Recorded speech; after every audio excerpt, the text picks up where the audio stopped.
guys, assalamualaikum warahmatullahi wabarakatuh. Perkenalkan, nama saya Yulianti. Saya dari Prodi Ekonomi Syariah kelas A. Di sini saya akan melakukan sosial eksperimen, di mana untuk melengkapi tugas UAS fikih muamalah saya sudah melakukan wawancara dengan 2 orang teman saya. Saya memberikan 10 pertanyaan di setiap orangnya. Jadi tunggu apa lagi? Selamat menyaksikan. Assalamualaikum guys, sekarang aku udah sama teman aku.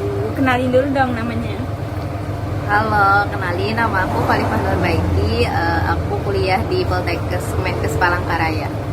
Oke, aku mau wawancara hari ini dengan Khalifah. Jadi kita mulai aja ya. Pertanyaan pertama. Aturan-aturan atau hukum Allah Subhanahu wa taala yang ditunjukkan untuk mengatur kehidupan manusia dalam urusan duniawi dan sosial kemasyarakatan merupakan pengertian dari A. Fikih ibadah, B. Fikih muamalah, C. Fikih munakahat, D. Fikih ukubah. B. Fikih muamalah. Lanjut ke soal nomor 2. Berikut yang bukan merupakan kedudukan harta dalam Al-Quran dan Sunnah adalah A. Perhiasan kehidupan dunia, B. Cobaan bagi manusia, C. Dijadikan indah menurut pandangan manusia, D. Bekal mencari dan mengembangkan ilmu. A. Perhiasan kehidupan dunia.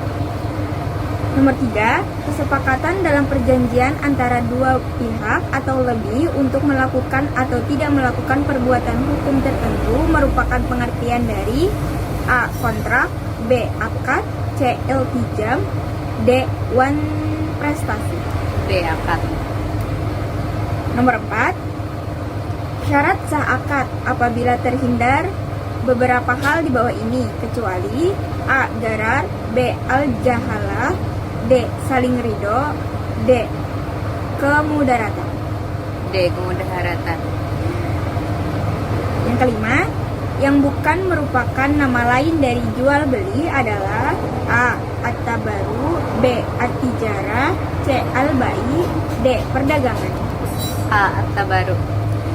Nomor 6, berikut jual beli yang dilarang atau batil atau diperselisihkan dalam Islam kecuali A. Jual beli oleh anak, B. Jual beli waktu azan Jumat, C. Jual beli orang buta, D. Jual beli dengan ucapan, tulisan, dan isyarat. D. Jual beli dengan ucapan, Tulisan dan isyarat. Yang ketujuh, hiyar yang ditetapkan oleh syara bagi setiap pihak yang melakukan transaksi selama para pihak masih berada di tempat transaksi tersebut adalah hiyar A. Hiyar syarat, B. Hiyar majelis, C. Hiyar aib, D. Hiyar ru'yah. B. Hiyar majelis. Yang kedelapan, berikut yang termasuk dalam jenis barang ribawi kecuali A. Emas, B. Perak, C. Gandum, D. Motor. C. Gandum.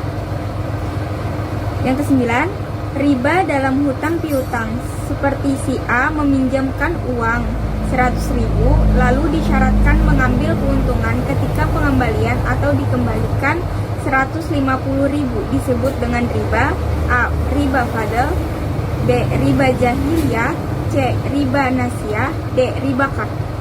A. Soal terakhir, memiliki manfaat dalam waktu tertentu dengan tanpa imbalan merupakan pengertian dari A. Ariyah, B. Al-bai, C. Ijarah, D. Qard. C. Ijarah. Oke, terima kasih. Dadah. Halo guys, ini teman aku yang kedua, namanya Nadia. Yuk kenalin dulu namanya. Halo, nama aku Nadia Balasari dari Universitas Muhammadiyah Surakarta. Oke, kita lanjut ke wawancaranya. Soal yang pertama. Menjadikan milik suatu kemanfaatan yang mubah dalam waktu tertentu dengan pengganti merupakan pengertian dari A. Ariyah, B. Qard, C. Al-bai, D. Ijarah. B. Oke, lanjut soal nomor 2. Berikut yang termasuk akad kerjasama kecuali A. Mudarabah, B. Syirkah, C. Mujaraah, D. Murabahah. C. Soal yang ketiga, Berikut kriteria dari akad mudharabah kecuali A. Modal berasal dari salah satu pihak. B. Keuntungan sesuai kesepakatan atau nisbah bagi hasil. C. Kerugian berdasarkan porsi modal. D. Pekerjaan berasal dari salah satu pihak. A.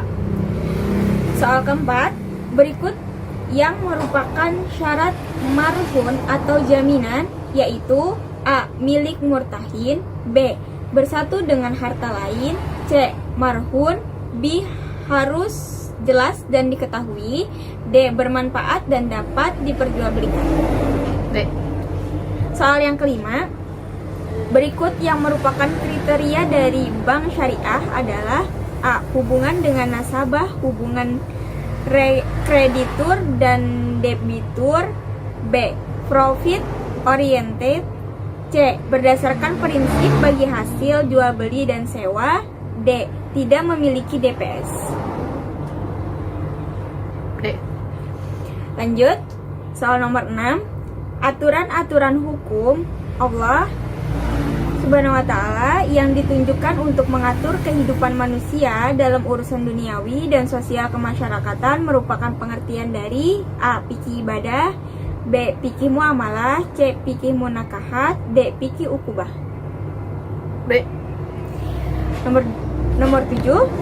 Berikut yang bukan merupakan kedudukan harta dalam Al-Quran dan Sunnah adalah A. Perhiasan kehidupan dunia. B. Cobaan bagi manusia.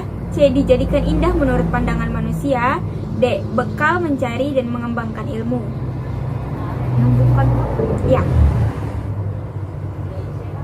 C.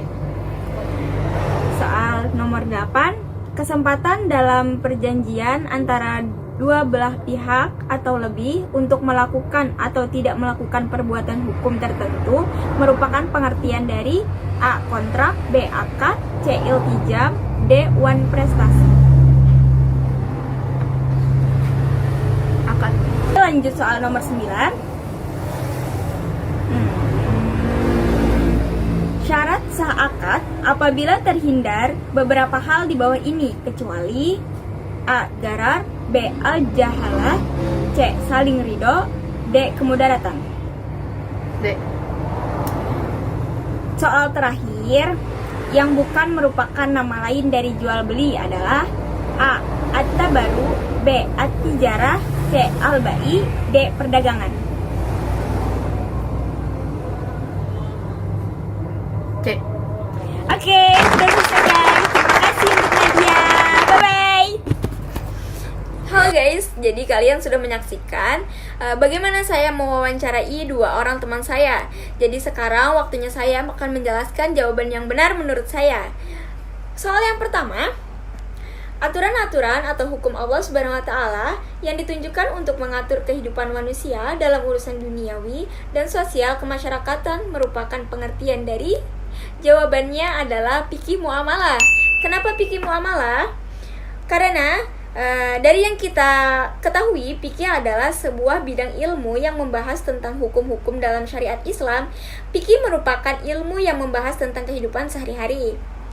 Muamalah atau muamalat adalah sebuah hubungan manusia dalam interaksi sosial sesuai syariat karena manusia merupakan makhluk sosial yang tidak dapat hidup berdiri sendiri. Maka dapat diambil kesimpulan bahwa aturan-aturan atau hukum Allah Subhanahu wa ta'ala yang ditunjukkan untuk mengatur kehidupan manusia dalam urusan duniawi dan sosial kemasyarakatan merupakan pengertian dari fikih muamalah. Lanjut ke soal nomor 2. Berikut yang bukan merupakan kedudukan harta dalam Al-Quran dan Sunnah adalah menurut saya jawabannya adalah bekal mencari dan mengembangkan ilmu. Kenapa begitu? Di sini ada beberapa Quran yang menunjukkan kedudukan Al-Quran. Kedudukan harta dari pilihan A dan C itu sama, membahas tentang harta sebagai perhiasan dunia dan dijadikan indah pada pandangan manusia. Hal ini tertuang dalam Quran Surah Ali Imran ayat 14 yang artinya dijadikan indah pada pandangan manusia, kecintaan kepada apa-apa yang diinginkan, yaitu wanita, anak-anak, harta, dan banyak dari jenis emas, perak, kuda, pilihan, binatang-binatang ternak, dan sawah ladang. Itulah kesenangan hidup di dunia, dan di sisi Allah lah tempat kembali yang baik. Dan Quran surah Al-Kahfi ayat 2 yang artinya, harta dan anak-anak adalah perhiasan kehidupan, tetapi amalan-amalan yang kekal lagi soleh adalah lebih baik pahalanya di sisi Tuhanmu, serta lebih baik untuk menjadi harapan. Lalu pada Quran surah At-Tagabun ayat 15 yang artinya, sesungguhnya hartamu adalah anak-anakmu, hanyalah cobaan bagimu, dan di sisi Allah lah pahala yang besar. Lanjut soal nomor 3. Kita baca dulu soalnya. Kesepakatan dalam perjanjian antara dua pihak atau lebih untuk melakukan atau tidak melakukan perbuatan hukum tertentu merupakan pengertian dari apa nih guys? Pengertian dari akad. Kenapa akad? Karena akad berasal dari bahasa Arab yang artinya perikatan, perjanjian, permufakatan, atau al-ittifaq sebagai suatu istilah hukum Islam. Jadi kesepakatan dalam perjanjian antara dua pihak atau lebih untuk melakukan atau tidak melakukan perbuatan hukum tertentu merupakan pengertian dari akad. Lanjut nomor 4. Soalnya syarat sah akad apabila terhindar beberapa hal di bawah ini, kecuali A. Gharar, B. Al-jahalah, C. Saling ridho, dan D. Kemudaratan. Jawabannya adalah C. Saling ridho, karena setiap kita melakukan akad kita harus saling ridho. Dimana juga pengertian dari gharar adalah jual beli yang belum ada wujudnya, barang yang tidak mampu diserah terimakan, dan barang yang memiliki ketidakjelasan dalam jenis apapun sifatnya. Adapun jahalah, sesuatu yang samar atau ketidakjelasan yang berkaitan dengan persoalan muamalah seperti akad jual beli, sewa menyewa, dan yang lainnya. Kemudaratan, sesuatu yang membahayakan dan merugikan baik kepada diri sendiri maupun orang lain. Lanjut ke soal nomor 5. Yang bukan merupakan nama lain dari jual beli adalah, jawabannya At-Tabaru, yaitu derma atau sumbangan. Jadi bukan merupakan salah satu bahasa lain dari jual beli. Lanjut ke soal nomor 6. Berikut jual beli yang dilarang atau batil atau diperselisihkan dalam Islam, kecuali A. Jual beli oleh anak, B. Jual beli waktu azan Jumat, C. Jual beli orang buta, D. Jual beli dengan ucapan, tulisan, dan isyarat. Yang benar adalah D. Jual beli dengan ucapan, tulisan, dan isyarat. Lanjut nomor 7. Khiyar yang ditetapkan oleh syarak bagi setiap pihak yang melakukan transaksi selama pihak masih berada di tempat transaksi itu disebut dengan khiyar. Jawabannya adalah khiyar majelis. Khiyar majelis adalah khiyar yang masih dilaksanakan di tempat kita melakukan transaksi tersebut. Lanjut ke nomor 8. Berikut yang termasuk dalam jenis barang ribawi kecuali A. Emas, B. Perak, C. Gandum, D. Motor. Jawabannya adalah motor. Kenapa? Karena barang-barang ribawi, jenis barang ribawi itu adalah emas, perak, gandum, kurma. Lalu kita lanjut ke nomor 9. Nomor 9, riba dalam hutang piutang, seperti si A meminjamkan uang 100.000 lalu disyaratkan mengambil keuntungan ketika pengembalian atau dikembalikan 150.000, disebut dengan riba fadl, riba jahiliyah, riba nasiyah, dan riba qard. Jawabannya adalah riba qard. Di mana arti riba qard yaitu suatu manfaat atau tingkat kelebihan tertentu yang disyaratkan terhadap yang berhutang. Terus ada juga pengertian riba jahiliyah. Riba jahiliyah yaitu hutang yang dibayar lebih dari pokoknya karena si peminjam tidak mampu bayar hutangnya pada waktu yang diterapkan. Lalu ada riba nasia. Riba nasia itu termasuk riba di dalam jual beli, bukan riba di dalam riba dalam pinjam meminjam. Jadi bukan termasuk riba minjam meminjam. Jadi jawabannya adalah riba kard. Oke, kita lanjut nomor 10.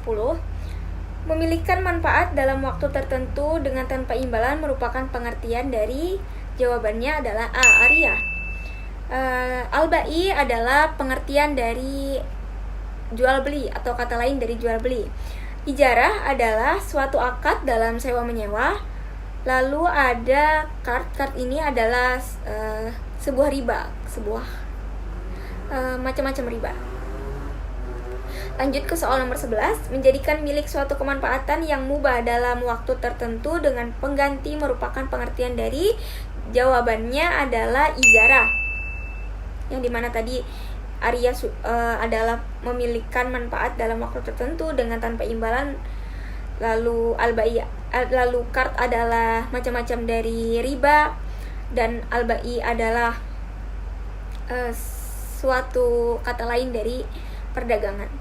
Lanjut ke soal nomor 12. Berikut yang termasuk akad kerjasama kecuali jawabannya adalah murabahah. Kenapa murabahah? Karena murabahah termasuk suatu akad dalam jual beli. Lanjut ke nomor 13. Berikut kriteria dari akad mudarabah kecuali.